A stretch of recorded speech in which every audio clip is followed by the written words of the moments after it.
करवीर तालुक्याच्या पश्चिम भागात दिवसेंदिवस चोरीच्या घटनांमध्ये वाढ होती आहे। गुरुवारी 12 नोव्हेंबरला दोनवडे इथं चहाची टपरी आणि बेकरी दुकान फोडून चोरट्यांनी रक्कम लंपास केली होती। यानंतर शुक्रवारी 13 नोव्हेंबरला बालिंगा इथं इलेक्ट्रॉनिक दुकानात चोरी करून 2.5 लाख रुपयांचं साहित्य लंपास केलं। याच दिवशी बालिंग्यातील अनंतनगर कॉलनीत आयेशा जमादार, संग्राम मांगोरे, अशोक कुलपले, स्वरूप पाटील यांचे 4 बंद बंगले चोरट्यांनी फोडले।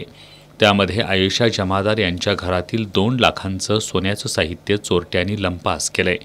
शनिवारी 14 नोव्हेंबरला कळे गावातील औषध दुकानासह 5 व्यवसायाची दुकानं चोरट्यांनी फोडली आहेत।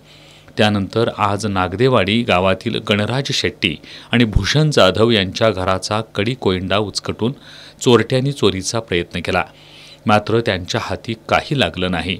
वृद्धाश्रम परिसरात 2 दुचाकींची चोरी झाली।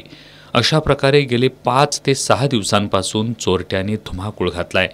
यामुळं नागरिकांमध्ये भीतीचं वातावरण पसरलंय। लवकरात लवकर पोलिसांनी चोरट्यांचा बंदोबस्त करावा अशी मागणी नागरिकांमधून होतीये।